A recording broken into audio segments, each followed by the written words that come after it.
Mutual fund में SIP कैसे करें। म्यूचुअल फंड में एसआईपी करने के लिए हमें क्या करना पड़ेगा। हर महीने म्यूचुअल फंड में ऑटोमेटिकली हमारे पैसे जाते रहें, ये कैसे होगा। Direct mutual fund, index mutual fund या फिर हो ईटीएफ, इन सभी में कैसे हम एसआईपी कर सकते हैं। तो इन सभी सवालों का जवाब आज आपको इस वीडियो में मिलने वाला है। और अगर आप म्यूचुअल फंड में इन्वेस्ट करने की सोच रहे हो, किस तरीके से आपको इन्वेस्ट करना चाहिए, कौन सा तरीका आपके लिए बढ़िया होगा, किस ऐप से इन्वेस्ट करना चाहिए, पूरी डिटेल में आज आप यहाँ पे जानने वाले हो। म्यूचुअल फंड में इन्वेस्ट करने के लिए कैसे अकाउंट बनाना है, किस ऐप पर अकाउंट बनाना चाहिए, कौन सा ऐप बढ़िया है, इन सभी सवालों का जवाब आज आपको यहाँ पे देखने को मिल जाएगा। तो चलिए बिना किसी देरी के वीडियो को शुरू करते हैं। वैसे तो मार्केट में आपको बहुत सारे ऐप देखने को मिल जाएंगे। बेसिकली 3 पॉपुलर ऐप है, एंजल वन, अपस्टॉक और ग्रो। इन तीनों ऐप पे सबसे ज्यादा लोग भरोसा करते हैं और इन्हीं से इन्वेस्ट करना अपनी प्रायोरिटी रखते हैं। तो सबसे पहले आपको बता दूं, अगर आप एंजल वन से इन्वेस्ट करने की सोच रहे हो म्यूचुअल फंड में, तो आप इसको बिल्कुल ही इग्नोर कर दो। वो मैं बताता हूँ क्यों। तो यहाँ स्क्रीन पे अब आप देख सकते हो मैं क्यों मना कर रहा था। अगर आप एंजल वन से म्यूचुअल फंड में एसआईपी शुरू करते हो,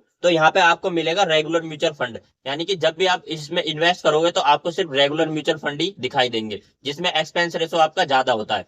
और आपको हमेशा बताया जाता है कि डायरेक्ट म्यूचुअल फंड में इन्वेस्ट करना चाहिए। तो सबसे पहले मैं यहाँ दिखा देता हूँ, रेंडमली मैं ये वाला म्यूचुअल फंड सिलेक्ट कर लेता हूँ एचडीएफसी का। और आप यहाँ देख सकते हो, यहाँ कोने में ऊपर यहाँ लिखा हुआ है रेगुलर ग्रोथ म्यूचुअल फंड। और अगर मैं अलग से और भी कोई म्यूचुअल फंड देखता हूँ, जैसे एसबीआई मैंने देख लिया, तो ये भी रेगुलर है। और जितने भी आप यहाँ पे देखोगे सारे के सारे यहाँ पे आपको रेगुलर म्यूचुअल फंड देखने को मिलेंगे। अगर आप सर्च भी करोगे यहाँ पे, जैसे मान लो बहुत सारे लोग बोलते हैं इंडेक्स म्यूचुअल फंड में इन्वेस्ट करना चाहिए, तो अगर मैं यहाँ इंडेक्स म्यूचुअल फंड भी डालता हूँ, तो वो भी यहाँ पे रेगुलर ही म्यूचुअल फंड आ रहे हैं। जैसे देख लो यहाँ पे रेगुलर ग्रोथ है, और ये Nifty small cap 250 mutual fund है, ये भी 250 म्यूचुअल फंड है। तो ये सारे रेगुलर दिखा रखे हैं। इसीलिए मैं आपसे मना कर रहा हूँ कि एंजल वन से कभी भी आपको एसआईपी नहीं करनी चाहिए, क्योंकि इसमें लॉन्ग टर्म में आपका एक्सपेंस रेशो ज्यादा होगा, तो यहाँ पे आपको लाखों का घाटा हो सकता है। इस ऐप को तो हम यहाँ पे इग्नोर करते हैं। अब हम यहाँ पे बात कर लेते हैं, या तो आप स्टॉक से म्यूचुअल फंड में इन्वेस्ट करना शुरू कर दो, या फिर ग्रो से। अगर इन दोनों ऐप से भी नहीं करना, तो अगर आप किसी भी म्यूचुअल फंड में इन्वेस्ट करना चाहते हो, तो उस म्यूचुअल फंड के वेबसाइट पे जाओ या उसका ऐप डायरेक्ट डाउनलोड कर लो। जैसे कि निप्पॉन इंडिया का म्यूचुअल फंड है। निप्पॉन इंडिया म्यूचुअल फंड में चाहे आप स्मॉल में जाओ, लार्ज कैप में जाओ, मिड कैप में जाओ, हाइब्रिड, जिसमें भी आपको जाना है, सारे आपको वहां देखने को मिल जाएंगे। तो उसका ऐप डाउनलोड कर लो और वहां से म्यूचुअल फंड में इन्वेस्ट करना शुरू कर दो। बस यहाँ पे एक ही कमी है कि आप सिर्फ निप्पॉन इंडिया के ही म्यूचुअल फंड सिलेक्ट कर पाओगे। अगर आप एसबीआई में इन्वेस्ट करना चाहते हो या एक्सिस म्यूचुअल फंड में इन्वेस्ट करना चाहते हो, तो आप वो नहीं कर पाओगे। आप सिर्फ निप्पॉन इंडिया में ही इन्वेस्ट कर सकते हो। तो इतना अब आपको समझ में आ गया होगा। तो अब आपके पास यहाँ पे बचे हैं 2 ऐप, अपस्टॉक और ग्रो। तो मैं यहाँ पे आपको अपनी बताता हूँ, मैं अपस्टॉक और ग्रो दोनों ही ऐप को यूज करता हूँ, बट मेरे को बढ़िया लगता है ग्रो ऐप ज्यादा, क्योंकि वो सिंपल है, समझने में आसान होता है। तो मैं आपको बताता हूँ अब ग्रो ऐप से आपको एसआईपी कैसे करनी है। अगर आपने ग्रो ऐप में अभी तक अकाउंट नहीं बनाया है, अपना अकाउंट बना लो, तभी आप उसमें इन्वेस्ट करना शुरू कर सकते हो, तभी आपकी एसआईपी शुरू हो पाएगी। तो मैं मान लेता हूँ आपने ग्रो पर अपना अकाउंट बना लिया है, और एसआईपी अब शुरू कैसे करनी है वो मैं आपको बताता हूँ। तो जैसा कि आप यहाँ साइड में स्क्रीन पे देख सकते हो, जब आपका अकाउंट बन जाएगा उसके बाद इस तरीके का इंटरफेस आपके सामने आएगा। तो नीचे में आपको यहाँ देखने को मिलेगा स्टॉक्स, म्यूचुअल फंड, यूपीआई और क्रेडिट, ये दोनों शायद आपके में ना आए। यहाँ पे म्यूचुअल फंड पे आपको क्लिक कर देना है। अब जैसे आपको एसआईपी शुरू करनी है, तो एसआईपी शुरू करने के लिए क्या करना है आपको, कोई भी अगर म्यूचुअल फंड आपको लगता है कि मेरे को ये म्यूचुअल फंड अच्छा लगता है, तो उस पर क्लिक कर दो, यहाँ पे जो ऊपर दिखाई दे रहे हैं। अगर इनमें से कोई म्यूचुअल फंड आपको पसंद नहीं आता है, तो आप यहाँ डायरेक्ट ऊपर जाओ और यहाँ पे सर्च कर लो।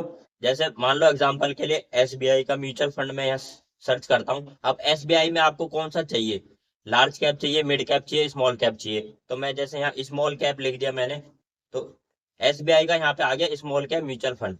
अब इस पे आपको सिलेक्ट करना है ना। इस पे आपको क्लिक करने के बाद क्या करना है, ये चेक करना है कि ये डायरेक्ट म्यूचुअल फंड है या फिर रेगुलर म्यूचुअल फंड है। तो इसमें साफ लिखा ऊपर आ रहा है कि ये डायरेक्ट ग्रोथ म्यूचुअल फंड है। तो अगर आप इन्वेस्ट करना चाहते हो, तो यहाँ स्टार्ट एसआईपी का ऑप्शन आ रहा है, तो यहाँ स्टार्ट पे आपको क्लिक कर देना है। स्टार्ट पे क्लिक करने के बाद अब देखना है कि आपको कितना अमाउंट से इन्वेस्ट करना है। तो यहाँ मान लो अगर आप 1000 रुपए हर महीने करना चाहते हो, उसके बाद आप यहाँ सिलेक्ट कर सकते हो कितनी तारीख को आपके 1000 रुपए कटने चाहिए। अगर आपकी सैलरी 7 तारीख को आती है तो 8, 9, 10 कोई भी सिलेक्ट कर लो। 10 को आती है तो आप 12 कर लो। उसके बाद यहाँ पे अपडेट कर दो। अपडेट करने के बाद आपको यहाँ पे क्या करना है, स्टार्ट एसआईपी कर देना है। ये होगी एसआईपी आपके यहाँ चालू होगी। अब आपके पास एक ओटीपी आएगा, वो ओटीपी यहाँ पे आपको डाल देना है। ये ओटीपी आया, ये ओटीपी मेरा यहाँ पे डल गया। तो अभी यहाँ पे थोड़ा इस फंड में थोड़ा टेम्परेरी इसको रोक रखा है, इसमें ज्यादा इन्वेस्टमेंट अभी नहीं हो सकती है, तो इसलिए ये मैसेज अभी दिखाया। तो इस तरीके से आप एसआईपी स्टार्ट कर सकते हो। तो अब एक ऑप्शन और आपको यहाँ पे देखने को मिल रहा है, जैसे ये वन टाइम है, तो इस म्यूचुअल फंड में वन टाइम अभी बंद हो रखी है, तो यहाँ वन टाइम यानी कि लमसम अमाउंट इन्वेस्टमेंट अभी इसमें नहीं हो सकती। अब मान लो जिन लोगों को इंडेक्स म्यूचुअल फंड में इन्वेस्ट करना है, तो इंडेक्स म्यूचुअल फंड में कैसे इन्वेस्ट कर सकते हैं? तो इंडेक्स म्यूचुअल फंड में इन्वेस्ट करने के लिए क्या करना है आपको? या तो उस इंडेक्स म्यूचुअल फंड का नाम पता होना चाहिए कि जिसमें आपको इन्वेस्ट करना है। यहाँ पे आप सिलेक्ट कर लो म्यूचुअल फंड और यहाँ लिख दो इंडेक्स, और आपके सामने सारे इंडेक्स म्यूचुअल फंड यहाँ दिखाई देने लगेंगे। अब जैसे grow Nifty total market index mutual fund हो गया, Motilal Oswal micro cap 250 index mutual fund हो गया, ICI Nifty 50 index mutual fund हो गया। तो अब इस पे जैसे आईसीआई पे मैंने क्लिक कर दिया, एक तो यहाँ देख लो ये डायरेक्ट म्यूचुअल फंड है। अब इसका एक्सपेंस रेशो भी यहाँ पे कम होता है, और जो एग्जिट लोड होता है वो बिल्कुल जीरो होता है। और वो चेक करना है तो नीचे आओ और यहाँ चेक कर सकते हो। यहाँ जैसे कि दिखा दे रहा है एक्सपेंस रेशो 0.31%, एग्जिट लोड आपका नील है, और जो टैक्स वगैरह यहाँ दिखा रहा है शॉर्ट टर्म लॉन्ग टर्म वो आप यहाँ पे देख सकते हो। और एसआईपी स्टार्ट करनी है, सेम वही तरीका है। एसआईपी पे आप यहाँ क्लिक करो, अमाउंट डालो और यहाँ से अपनी डेट सिलेक्ट कर लो, तो आपकी एसआईपी हो जाएगी चालू। और लमसम करना चाहते हो अगर इंडेक्स म्यूचुअल फंड में, तो इकट्ठा पैसा डालना चाहते हो, तो यहाँ लमसम का ऑप्शन दिखाई दे रहा है, वन टाइम पे आपको क्लिक कर देना है। कितना पैसा डालना है यहाँ पे डायरेक्ट 1 लाख डालना है, 1 लाख डाल दो। आपका बैंक जो होगा उससे यूपीआई लिंक होगा, तो यहाँ से इन्वेस्ट पे दबाओगे और आपका पैसा इस म्यूचुअल फंड में चला जाएगा, ओटीपी आपको डालना पड़ेगा। तो इस तरीके से आप म्यूचुअल फंड में इन्वेस्ट कर सकते हो, एसआईपी भी कर सकते हो, लमसम भी कर सकते हो। अब वो इंडेक्स म्यूचुअल फंड हो या डायरेक्ट म्यूचुअल फंड हो। अब बात आती है यहाँ पे कि हमें ईटीएफ में कैसे इन्वेस्ट करना है। बहुत सारे लोग सोचते हैं कि ईटीएफ में किस तरीके से इन्वेस्ट कर सकते हैं, तो ईटीएफ में भी इन्वेस्ट करने का सेम यही तरीका है। आपको यहाँ पे क्या करना है, सर्च पे जाना है। अब यहाँ स्टॉक दिखाई दे रहा है, एफ एंड ओ दिखाई दे रहा है, म्यूचुअल फंड और ईटीएफ। ईटीएफ पे आपको क्लिक कर देना है, यहाँ पे ईटीएफ आपके सामने आ जाएंगे। तो इनमें से अगर नहीं लेना कोई, तो यहाँ पे आप उस ईटीएफ का नाम भी लिख सकते हो, जैसे मैंने लिख दिया निप्पॉन इंडिया ईटीएफ। अब निप्पॉन इंडिया के जितने भी ईटीएफ होंगे सारे मेरे सामने आ गए। तो भाई मेरे को जैसे इस ईटीएफ में इन्वेस्ट करना है, निप्पॉन इंडिया ईटीएफ निफ्टी 50-20, तो इस पे मैं सीधा क्लिक कर दूंगा। क्लिक करने के बाद आपको यहाँ सीधा नीचे जाओगे, नीचे आज टुडे का जो मार्केट है हाई लो यहाँ दिखाई दे जाएगा। वीक में जो इसका लो और हाई बना है वो भी यहाँ देखने को मिल जाएगा, और इसका जो मार्केट प्राइस है वो आप ऊपर सीधा देख सकते हो। अब आप खरीदना चाहते हो तो यहाँ बाय बटन पे क्लिक कर सकते हो, और अगर आप चाहते हो कि ये ईटीएफ किस किस स्टॉक में इन्वेस्ट कर रहा है, तो वो भी आपको यहाँ देखने को मिल जाएगा। नीचे आओगे होल्डिंग पे क्लिक करो, होल्डिंग देखोगे यहाँ। तो नीचे आप होल्डिंग पे आपको क्लिक करना है, और HDFC bank, ICI, Reliance, Infosys, ITC, और भी यहाँ पे बहुत सारे म्यूचुअल स्टॉक के और भी यहाँ बहुत सारी कंपनियां हैं जिन्होंने इस ईटीएफ ने इन्वेस्ट कर रखा है, वो आप सीधा यहाँ से देख सकते हो। तो ईटीएफ में इन्वेस्ट इस तरीके से कर सकते हो। अब तो अब आपको ईटीएफ में इन्वेस्ट करना है, तो यहाँ पे सीधा बाय पे क्लिक कर दो। कितने ईटीएफ आपको बाय करने हैं, तो जैसे यहाँ पे मेरे को एक ईटीएफ लेना है, तो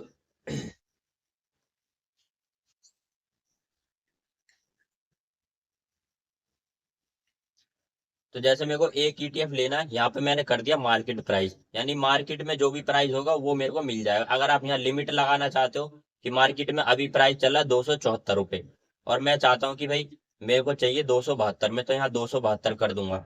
तो जब भी 272 का रेट आएगा तो ये मेरा बाय हो जाएगा। अब आपके इसमें अकाउंट में अमाउंट होना चाहिए, तभी आपका पैसा इसमें इन्वेस्ट हो पाएगा ईटीएफ में। तब आपको समझ में आ गया होगा ईटीएफ में कैसे इन्वेस्ट होता है। इसी तरीके से आपको अगर गोल्ड का ईटीएफ चाहिए, ईवी का ईटीएफ चाहिए, डिफेंस सेक्टर का ईटीएफ चाहिए, तो सीधा उस पर क्लिक कर दो, या फिर अगर नहीं मिल रहा है तो यहाँ पे सीधा लिख दो ईवी ईटीएफ। तो ईवी का जितने भी ईटीएफ होंगे वो यहाँ पे आपके सामने आ जाएंगे, और यहाँ से आप स्टॉक में ईवी के ईटीएफ में इन्वेस्ट कर सकते हो। तो बहुत सारे लोगों का ये भी सवाल होता है कि हमने म्यूचुअल फंड तो खरीदे, अगर हमें जरूरत पड़ेगी तो हम उसको कैसे बेचेंगे, तो वो भी आपको यहाँ पे मैं दिखा देता हूँ। यहाँ साइड में स्क्रीन पे आप देख सकते हो, तो ये मेरा डैशबोर्ड खुल गया। इस डैशबोर्ड में जितने भी म्यूचुअल फंड में पैसे जा रहे होंगे वो यहाँ दिख जाएंगे। जैसे इसमें से मैं अगर इस म्यूचुअल फंड में से मैं पैसे निकालना चाहता हूँ, तो इस पे सीधा क्लिक कर दोगे तो आपको रिडीम का ऑप्शन दिख जाएगा। रिडीम पे आपको क्लिक कर देना है। रिडीम पे क्लिक करने के बाद आप यहाँ देख सकते हो नीचे अमाउंट आपको दिखा रहा है, जो आप पैसे को निकाल सकते हो 19,951 रुपए। अब इसमें से जितना पैसा आपको निकालना है वो यहाँ आप लिख दो। लिखने के बाद आपको वेरीफाई एंड रिडीम पे क्लिक कर देना है और ओटीपी वगैरह आएगा, ओटीपी आपको डाल देना, तो आपका पैसा म्यूचुअल फंड से इस तरीके से आपके बैंक अकाउंट में आ जाएगा। तो अभी मैं निकालना नहीं चाहता हूँ, तो अभी मैं यहाँ कोई भी वेरीफाई नहीं कर रहा हूँ। तो इस तरीके से आप म्यूचुअल फंड से पैसा निकाल सकते हो। अब आप एसआईपी शुरू करो और पैसे कैसे निकालने, दोनों चीज मैंने आपको बता दिया। किस ऐप से इन्वेस्ट करना चाहिए वो भी बता दिया। एसआईपी कैसे चालू करनी है, डेट कैसे चेंज करनी है, लमसम कैसे करना है, वन टाइम कैसे करना है, पूरी वीडियो में आपको बता दिया गया है। अगर आप इन्वेस्ट करना चाहते हो तो आज से ही म्यूचुअल फंड में 100 रुपए से कम इन्वेस्ट कर सकते हो, और ज्यादा तो आप कितना भी कर सकते हो। तो अगर आपको यहाँ म्यूचुअल फंड में एसआईपी करनी है, इंडेक्स म्यूचुअल फंड में इन्वेस्ट करना है, ईटीएफ में इन्वेस्ट करना है, तो पूरा आपको यहाँ पे जानकारी दे दी गई है। और वीडियो अच्छी लगी है तो वीडियो को लाइक जरूर कर देना, चैनल को सब्सक्राइब कर देना। इस तरह की पूरी बेसिक से एडवांस तक हम यहाँ पे इंफॉर्मेशन लेके आते हैं। तो आगे भी आज इसी तरीके की अलग अलग इंफॉर्मेशन आपको मिलती रहेंगी। तो चैनल को सब्सक्राइब जरूर कर लेना, और ताकि कोई वीडियो मिस ना हो जाए तो बेल आइकन को भी जरूर दबा देना। आज की वीडियो में इतना ही, मिलते हैं अगली वीडियो में। धन्यवाद।